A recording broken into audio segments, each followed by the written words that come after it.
Salut, c'est François. On se retrouve pour un nouvel épisode de Ce jour-là, une auto.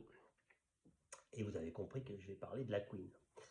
Et de deux petits épisodes de la Queen qui sont assez pittoresques. Alors, une première chose, c'est que la reine d'Angleterre, eh bien, elle a une chose importante en Angleterre. Elle fait beaucoup de choses, mais elle signe les permis de conduire.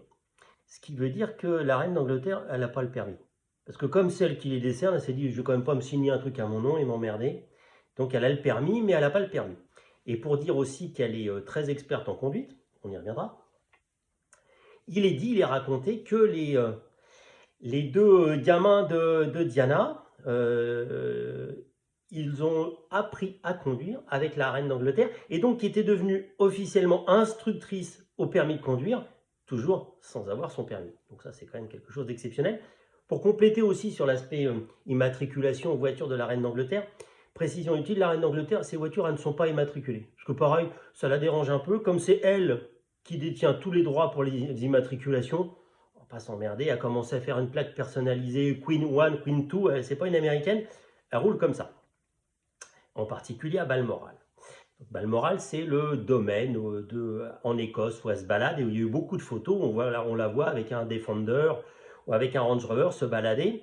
Et son mari aussi, le prince Philippe, qui circule aussi, alors qu'ils ont des âges bien dépassés, ils continuent à conduire et à utiliser leur véhicule eux-mêmes sans avoir de garde du corps. Et donc j'en viens à l'anecdote principale sur la reine d'Angleterre.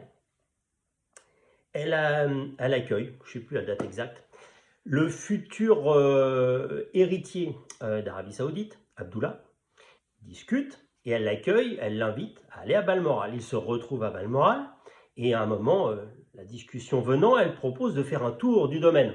Enfin, le tour du domaine, si vous voulez, je ne sais pas combien il y a d'hectares, mais enfin, il y a de quoi faire quelques kilomètres.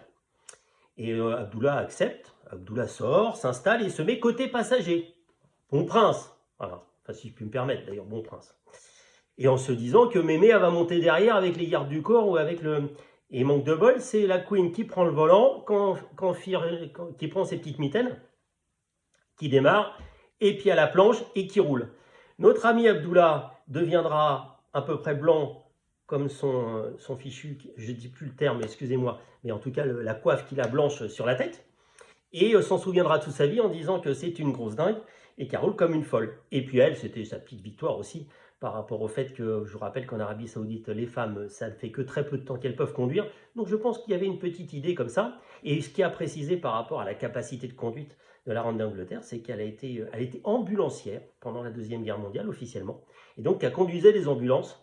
Donc il n'y a pas grand-chose qui les fait froid aux yeux. Donc j'ai trouvé assez amusant de parler de toutes ces spécificités à l'anglaise, j'aime bien les Anglais, qui ne font jamais pareil, et représentés par la reine qui, en ce moment, avec ses deux pingouins qui pleurent parce qu'ils sont trop riches, en tout cas, me fait bien rigoler parce qu'elle est encore un peu décalée, même si c'est la reine.